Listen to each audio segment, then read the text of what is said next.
La cuisine des Romains de l'Antiquité est loin de plaire à tout le monde.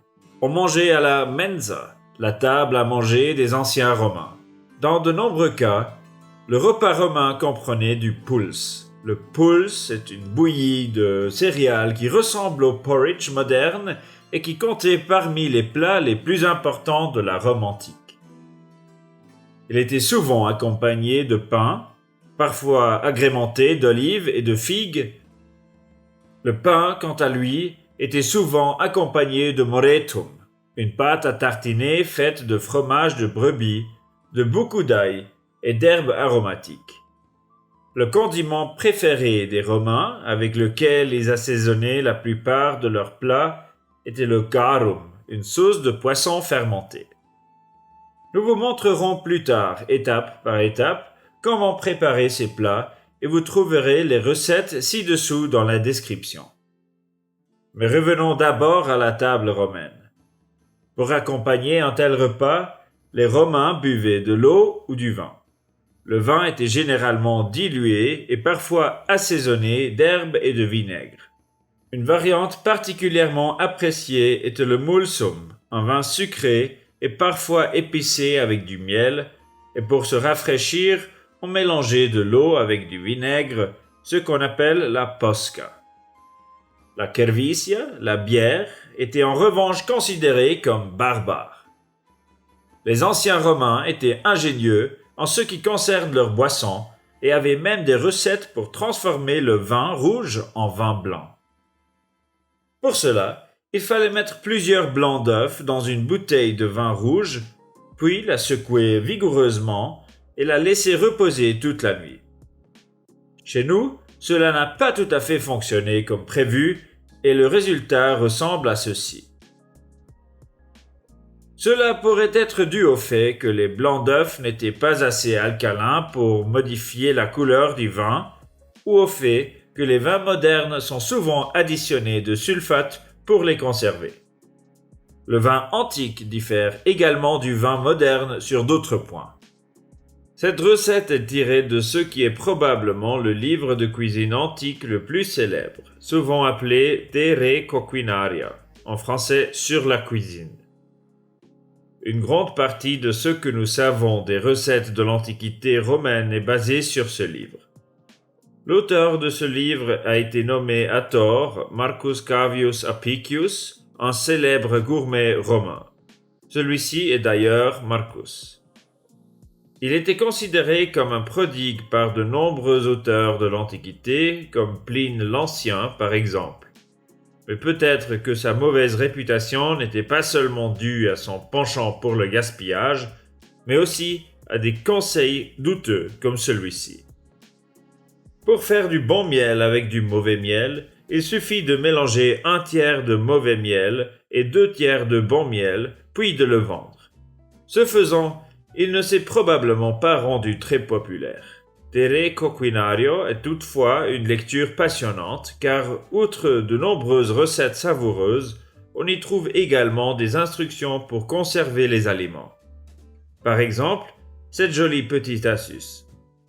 Pour que la viande de porc se conserve plus longtemps, place-la dans la moutarde préparée avec du sel, du vinaigre et du miel. Assure-toi qu'elle soit entièrement recouverte.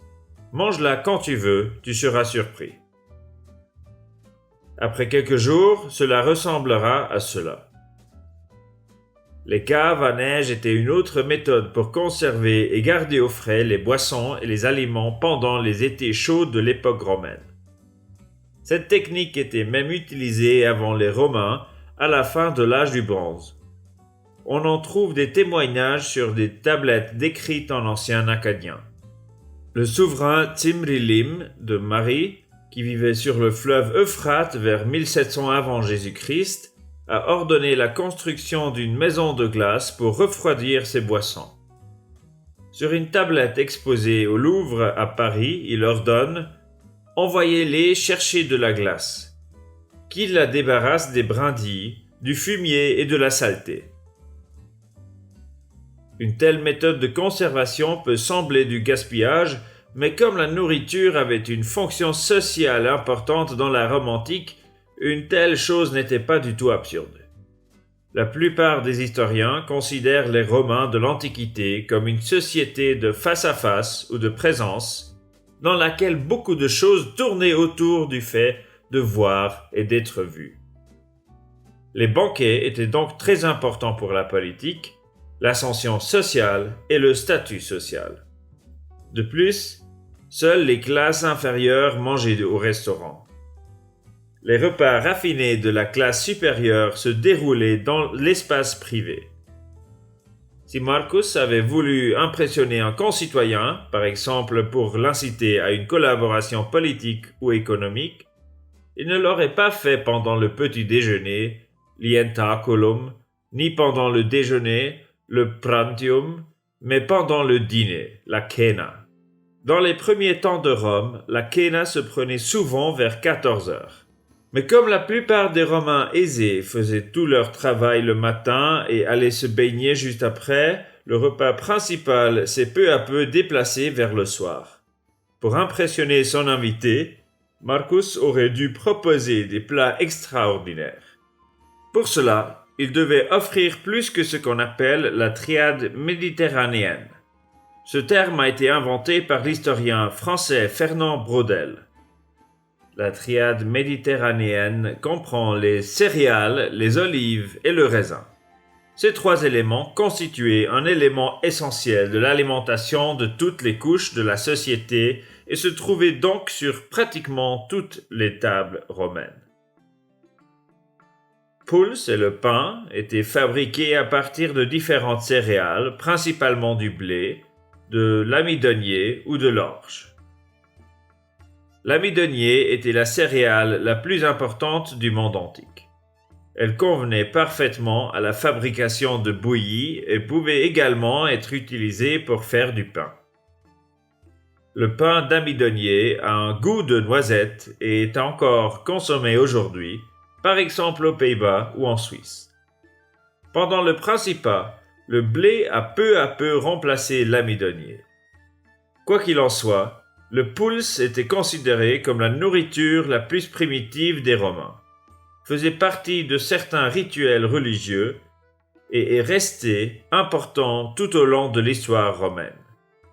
La bouillie de céréales pouvait être agrémentée de légumes hachés, de morceaux de viande, d'herbes ou de fromage. De tels plats font penser à un risotto moderne. Les Romains ne connaissaient pas les pommes de terre, les tomates ou le maïs. Ces choses n'ont été connues en Europe qu'après que Christophe Colomb ait navigué vers l'Amérique. Les agrumes n'étaient que rarement consommés par les Romains. Ils les utilisaient surtout à des fins médicinales. Marcus pouvait également utiliser les composants de la triade méditerranéenne pour impressionner ses concitoyens. Une possibilité était d'utiliser les olives et les raisins non pas sous leur forme originale, brute ou séchée, mais dans leur état transformé, sous forme d'huile ou de jus ou de vin. L'huile d'olive était un ingrédient particulièrement important et était utilisé pour agrémenter les plats, en petite quantité même dans les foyers les plus pauvres. Selon l'aisance du Romain, il pouvait également agrémenter ses repas de quelques autres aliments et épices. Le poisson jouait un rôle important à cet égard. Avec la viande et les petits animaux comme les escargots, le poisson était le produit animal le plus important. Il était surtout l'ingrédient central du principal condiment des Romains, une sauce appelée garum ou liquamen. Le garum était extraordinairement populaire et les spécialistes de l'Antiquité l'appellent souvent, en plaisantant, le ketchup de l'Antiquité. La sauce de poisson fermentée apparaît dans presque toutes les recettes dans Terrae Coquinaria. Pour la préparer, le poisson, les Romains utilisaient également des restes de poisson, du sang et des intestins, doit fermenter pendant plusieurs semaines avec des épices. Comme ceci n'aurait pas été une bonne idée de le faire dans notre appartement et que la fabrication du vrai garum peut mal tourner, nous avons opté pour une recette simplifiée. Notre appartement sent tout de même toujours mauvais. En résumé, Nous avons fait cuire une quantité de poissons et d'herbes avec beaucoup de sel, puis nous avons réduit le bouillon. Pour finir, nous avons ajouté un peu de l'édulcorant le plus important de l'Antiquité, à savoir le miel, et nous avons laissé reposer le mélange pendant un certain temps. Le résultat final ressemblait à ceci. Cette recette rapide produit beaucoup de déchets, alors qu'une vraie fermentation en aurait produit beaucoup moins. Au niveau du goût, le tout rappelle à la sauce Worcestershire, mais est moins sucré. Finalement, une chose est sûre. Avec un repas aussi riche, Marcus aurait participé à l'impression de ses invités. Si vous souhaitez cuisiner vous-même un plat romain, vous trouverez quelques recettes et liens dans la description de cette vidéo.